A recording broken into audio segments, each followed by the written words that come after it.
IVM.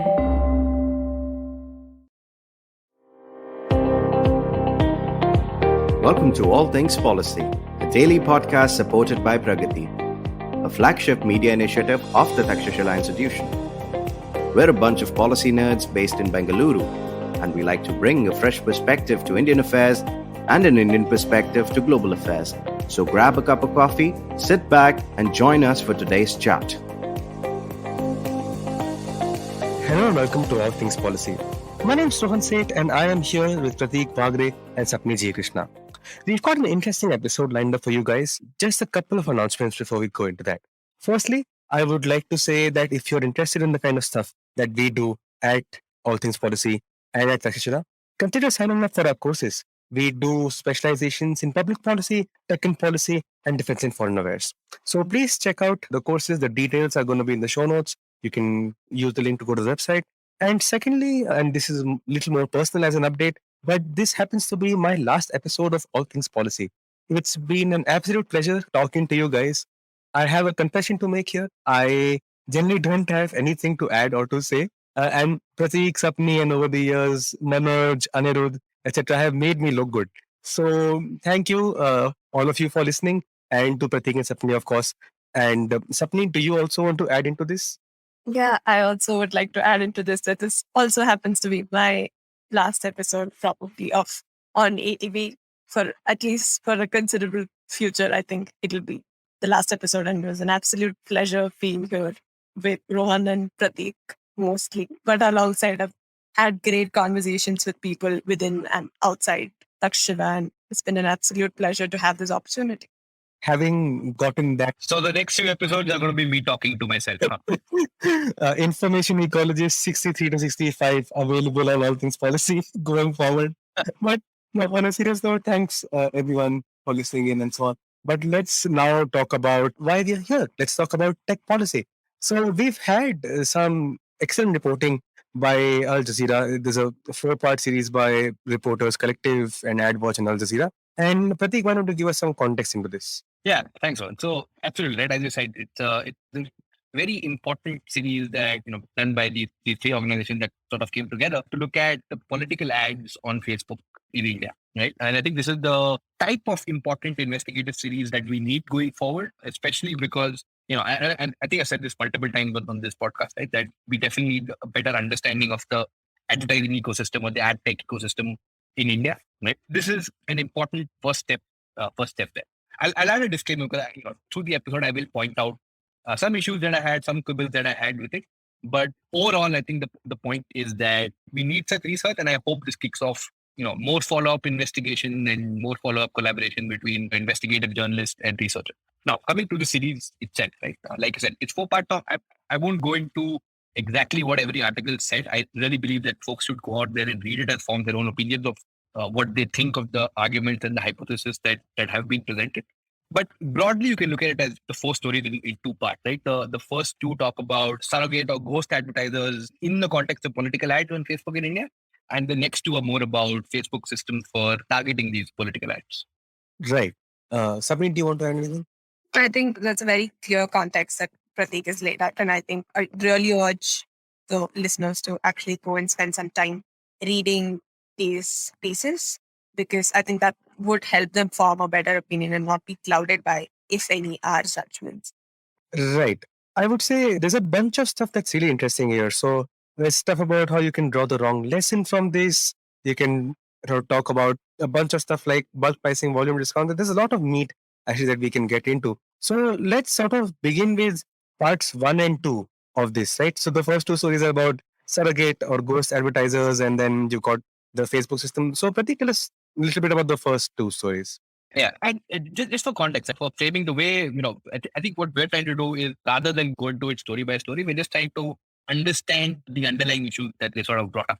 Right now, if you, as I said, right, the first 2 largely highlight the presence of this surrogate advertising ecosystem for political ads, which is to say that you have advertisers posting content in favor of political parties without clearly disclosing any connection or affiliation to them, right? And now, what the series essentially says that in the context of the Bharatiya Janata Party, this network of surrogate advertisers essentially double the type of the views that the ad got, right? So, their own official ads plus through this network that they sort of attributed or they attempted to attribute was about 1.3 billion views each, right? The point to note, and this as I was reading through this, one thing that struck me was that when we have a sense of the number of views, and those are certainly large numbers, I think a limitation of the data that Facebook makes available is that we don't get a sense of how many people it may have reached. Right? So we don't really know what combination of these views were repeatedly targeting the same set of people or reaching new audiences. We don't have that distinction. We can't really make any judgment based on that.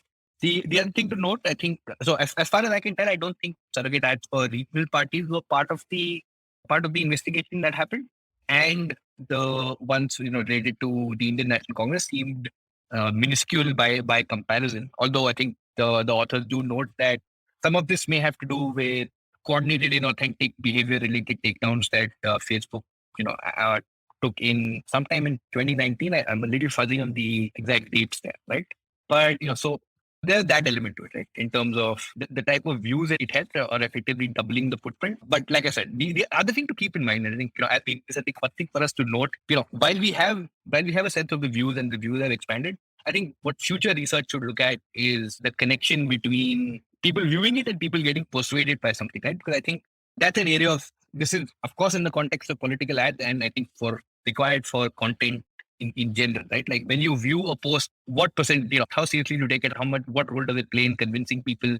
Can you do that as a single post, either a series of posts, etc.? I think where I'm always pointing to lack of research, so this is just yet another area, right? I think that's another area where we do need, I think, a better understanding in the Indian context. The other thing that was interesting to note in this was that there seems to be, it's hard to say how far this is strategic or how far this is driven by just trying to get engagement.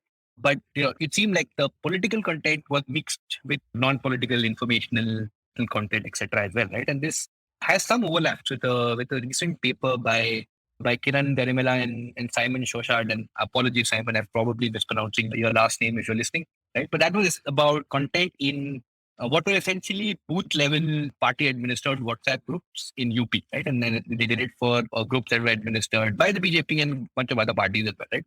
And even in that context, they found that I think more than half the content seemed like it was not really partisan based on how they were coded by the researchers. And the overall prevalence of false information and hateful content were actually in the low single figure percentages, which, from what you hear, seems like that's lower than what you might have expected. But it's also important to note that, we don't really have anything to benchmark this against. Right? We don't really know if that low, what are the effects of even the low single figure percentages that study found, and whether that's good, that's bad, what role it plays in persuading people, what role it has on on what larger societal effects has. We don't really know that, but it's still worth noting that it seemed to be like in the low single figures. I digress a little bit, but yeah, those are my observations from the bits about the ones about the surrogate ads. Right, that's extremely interesting. I want to sort of delve a little deeper into this and also on the third and fourth stories. But before we do that, let's take a quick commercial break. Hey everybody, it's been another great week on the IVM Podcast Network. On Voices for Water, Karthik introduces us to Debashish Mukherjee, the Additional Secretary for the Department of Water Resources. He asks her about the Indian government's approach to participatory water management. On The Habit Coach, Ashton speaks to Priyanka Acharya, the host of our newest show, Ek Chuski Finance. She explains how women can start developing micro-habits to manage their finances. On Smarter with Sid, Siddharth lists down 3 lessons we can learn from American comedian Andrew Schultz. On Cyrus Says Cock and Bull, Cyrus, Ayushi, Antariksha and I get together. We discuss how every single news channel claims to be number 1. And on Pulyabazi, Pranay and Saurabh contemplate whether economic growth contributes to prosperity in light of India being ranked 136th on the World Happiness Index. Do follow us on social media. We're IVM Podcast on Twitter, Facebook, Instagram, and LinkedIn. And remember, if you're enjoying this show or any of our other shows for that matter, please do tell a friend. And don't forget to rate us on any of the platforms you're listening to us on. Also remember, we're on YouTube. You can check us out on ivmpodcast.com/YouTube and get a list of all the YouTube channels we have active at this point. I'd also like to make a quick note that we're doing a small listener survey, and it would really help us if you could fill that out. You can go to ivmpodcast.com/survey. And finally, we'd like to thank our sponsors this week, SBI Life Insurance and India Water Portal. Thank you so much for making this possible. Hi, welcome back. I'm here with Prateek and Sapni, and we're talking about political advertising in India. And it's a fascinating conversation. Sapni, I want to bring you in, and maybe we should talk about some of the stuff that Prateek laid out in the first half. I think visible point that we often seem to be sort of missing, even with the study that Prateek had mentioned, is how identity formation is a crucial part to influencing. So there are two things. One, I think I would refer back to this study. I'm not really sure when it came out, sometime in 2018 or 19, where I think a BuzzFeed reporter actually did a personal essay on how, when the particular person sort of created a new profile on Facebook and ended up subscribing slash following few certain accounts, certain pages which were of a certain particular viewpoint. Mostly, I think in that particular case, they were looking at instances of accounts which were very pro-Hindutva or mildly pro-Hindutva, or through a range of those of being towards the right in India, because similar studies have been happening outside India as well. And where the reporter, by the end of their personal essay, they come to a conclusion that even though I was very sure about where my ideology stood, by the end of it, I had started becoming a skeptic of my own ideologies and my own principles. So I think probably we will have to take care, as Prateek said, we do not have a benchmark of how much something can influence us. And that is where I think this whole idea of identity formation becomes very crucial. So even if we look at the WhatsApp ecosystem, where, even if it's in like very minimal percentages of having highly inflammatory content, the rest of it also contributes, the rest of the content. So a lot of it would be like local politics, very local, hyper local politics of maybe of religious issues, maybe even things as small as, waste segregation related issues, which I've seen in various studies, where all of that also contributes to the conversation and the trust building exercise that happens from the influx of that forms part of the influx of content that comes from a motivated party. So given that context, the idea that a lot of surrogate advertising happens and how the report has identified the ecosystem around surrogate surrogate advertisement happening, it's vital that such investigations take place so that we also understand where our laws sort of are not being able to play catch up, because something like this in the physical world probably would be meted out with better protections. We will have better protections under the Representation of the People's Act, etc. But obviously, we know the equivalent for that for social media regulation is self-regulation. It's nothing more than that. It's the code of conduct, ECI's social media code of conduct, which also and where obviously there was a set of empowerment of the citizen that was happening through, I guess that in 2019, at least during the elections, the parliamentary elections, I think it was called the C Vigil app.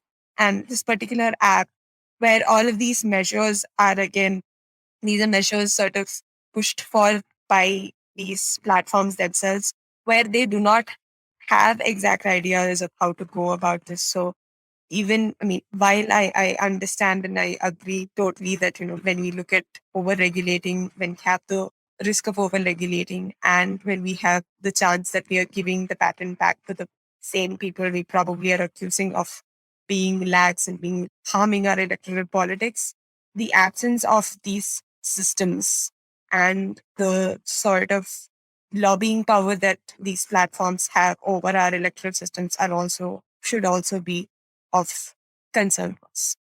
Yeah, I just want to build on that, right? Because I think there's a very clear enforcement gap of sorts, right, from Facebook perspective, in the sense that, when you and this is just my take, right? But when you are earning money, or when there's a financial transaction involved, I think the burden of enforcement is higher, right? And it's a little clearer than it is in terms of the speed, right? Which can tend to be a little fuzzy, right? So when you have people who are declaring, as the investigation found out, right, in certain cases, the websites that were listed were not working and stuff like that, right? I think those were things that could have been potentially filtered and caught, right, through some sort of enforcement process. Of course, it would not have completely solved the underlying issue here, but it could have I think it could go some way in at least making this harder to do, right? It's always going to be an adversarial space, but you don't have to make it, absolutely easy for people to game the system this way. Right. Let's sort of now take a moment to look at stories 3 and 4. So, Pratik, you know, take us to those. Yeah, I think those were interesting in it. And this is where it started to get a little fuzzy for me, purely because there's so much underlying system work. But the main assertion, right, that I gathered was that, look, on average, it seemed like the National Congress had to pay about 30% more for the same number of views, right, for these political ads as the BJP did in 9 out of 10 elections that they reviewed. And the second was the hypothesis is that it's based on the type of content, right? Maybe divisive content that the surrogate, etc., also contributed to, which from Facebook's perspective maximizes engagement, and those are their incentives, which led to lower price. Right now, let's take a step back, right? And there are potentially a bunch of reasons for which why advertiser A can get different prices than advertiser B, right? For example, so it could be okay, maybe there's bulk pricing or some sort of volume discounts baked in there, right? Maybe they just know how to target their ads more cost effectively. Maybe they're just less concerned with the quality of targeting, right? Not really optimizing for relevance to some extent. I've listed 3 reasons. Fourth reason is unfortunately like one super set of lot of possibilities, because like I said, we're dealing with a very complex and opaque system that we don't really know. So the part 4 also linked to similar investigation that the markup had done. And that seems to imply, that seems to say that, look, Facebook doesn't offer bulk discounts, right? So the number of ads should not affect the pricing that they get. So effectively, I think you could say effectively that rules out the first possibility.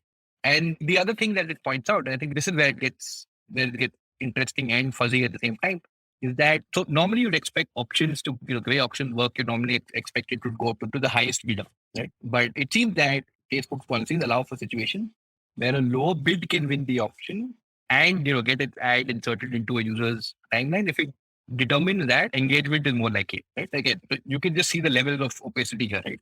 How do they determine it'll have more engagement? What type of content gets more engagement for for price differences under where this would happen, right? So by this doesn't rule out, I think, the other 2 and 3 that I had listed, that I had mentioned earlier. It does create this some ground for that hypothesis, right? That maybe it's the device of content that tends to be popular, which has higher incentives, with from Facebook's perspective, that led to the cheaper ad rate, right? Again, I want to go back to the point that what we can get is really a sense that these were inserted more often, and we don't necessarily know that if it was inserted in timelines of a wider number of users, right? That of course, with the numbers and the delta that I mentioned earlier, it seems logical to conclude that it reached more people. But to how that split was, how that split happened, we don't really know. That's quite interesting. Sapni, do you want to add to that?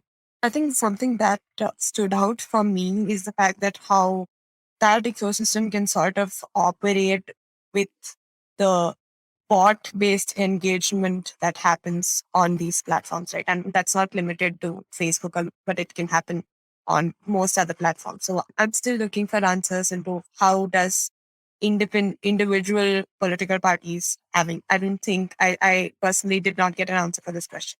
How do individual political parties and their presence on these platforms through bots, which obviously I think it's a public secret right now that most political parties do use bots to sort of amp up their engagement. And I think we remember we've also done an episode previously on the tech fog, those revelations that happened a few months back, which all of us right now seem to have forgotten.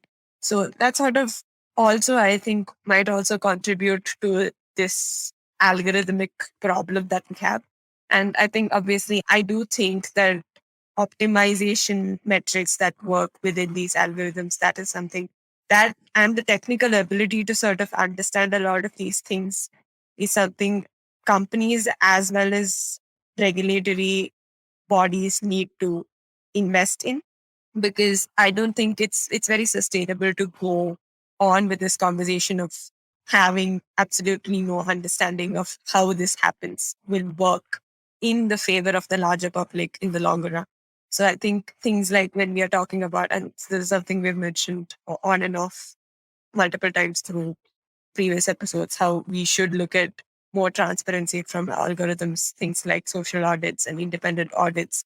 These can maybe provide us more answers the than the context that we have right now. So, and such investigations do point to the necessity of having such understanding, and maybe also that could then lead to one better regulation and to better social. Maybe I'm not 100% sure about this, but maybe better social activity of these platforms. Right. I'm conscious that we've got a limited amount of time left. So, Prateek, why don't I come to you for concluding thoughts? Yeah, sure. I'll try to keep this quick bunch of points to make, right? I think one thing that's important is from such an investigative phase is not to necessarily draw the wrong conclusion, right? And I think I'd caution against the takeaway from this being that, hey, my favorite party lost because lost the election completely because of this, right? And I think that's something to keep in mind because it points to a larger issue that divisive content is popular to begin with. So if tomorrow if all parties get the same rates for ads, will election result change significantly?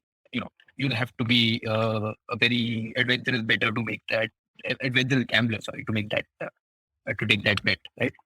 The other difficulty that this throws up, right, and the things that we sort of alluded to this earlier is that it put us in an impossible situation of how to get control over this, right? Because the one takeaway from this is that yes, we need some sort of regulatory enforcement, right? But you're essentially going back to the fact that the same institutions that we say are not doing their jobs to fill in that gap, right? Or you're looking at companies who time and time again have failed to do these sort of things to make their systems better and to get their enforcement act together, right? So there's that angle to it. Another possible takeaway is that, hey, look, maybe people say ban political ads, right? And I think that's another thing, right? As general thing that Akila, right? We say that, okay, look, bans don't tend to work, right? They're hard to enforce. And in the few instances that political ads have been banned, I think there was this instance, I think, in Washington State, right? Because I think they have pretty strict campaign finance laws where political ads are not allowed, and the political candidates they tend to say that, look, it favors the incumbent because of that. So yeah, so there's that. Right. Thanks. Sapni, do you have any? I think it's just that gaming of political and the electoral systems have been happening for some time, and we acknowledge that. But a lot of it becomes hot takes. So I think such investigations sort of, will hopefully nudge towards us understanding multiple nuances that are there when we talk about the much gamed political electoral system that we have right now. So, and the broader context of things, we should also be worried about, making healthier choices as regulators, as companies, as as people who engage with the system. There's a lot to be done, and hot takes won't help. So that's something we should be cognizant of. So okay, I know you already went to be your final thought, but I just had a few more, so I'm gonna come in again very quickly, right? In terms of what kind of research we should maybe hope to have, and I think I've said this in bits and pieces thought, but I just want to reiterate these at the end, right? Which is about, look, I think we need more research about the ad tech space in general, right? Then the point about the link between views and persuasion, right? How that works, I think we definitely need an understanding of that, both in the context of ads and in content. We certainly need more research of how Facebook's ad pricing mechanism works, because this concept of how the auctions work with relevant ads being able to supersede placement, etc. I think that's certainly something we need to understand. I'll also be curious to see how this surrogate advertising system works in case of regional parties. I don't think we've had any research on that front, and I think what hopefully follow-up investigation should also cover is if there is a way for some sort of clearer attribution, right, of to surrogate advertisers. Also, because in certain cases, you had cases where it listed a party headquarters as the address, right? That's not necessarily definitive proof, right? But this is the kind of stuff that, when you have these investigations that other outlets pick it up, go and do follow-up investigations and then prove those links, right? Or find more links. And I think we haven't seen that happening in this case. I'll stop there. Right. Thanks, both of you. I think this has been an extremely enlightening podcast. I learned a lot. I'm sure, dear listener, you have as well. As always, it's been an utter pleasure, and I guess until next time it is. Thank you. If you liked our show, don't forget to check out other interesting podcasts on the IVM network. You can tune into them on the IVM Podcast app, ivmpodcast.com, or wherever you listen to your podcasts. You can also follow IVM on social media. The handle is @IVM Podcasts on Twitter, Facebook, and Instagram.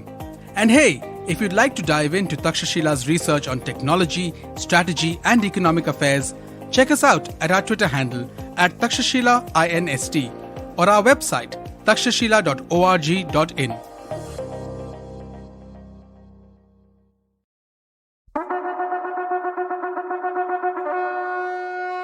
வணக்கங்க, நான் கவிதா பேசுறேன். கதை பாட்காஸ்டோட பொன்னியின் செல்வன், சிவகாமியின் சபதம், இந்த மாதிரி இன்ட்ரெஸ்டிங்கான கதைகளை நீங்க கேட்டு என்ஜாய் பண்ணிருப்பீங்க. அதே மாதிரி 2022ல புது பாட்காஸ்ட் ஒன்று வெளியில வந்திருக்கு. பேரு வெண்வேல் சென்னி.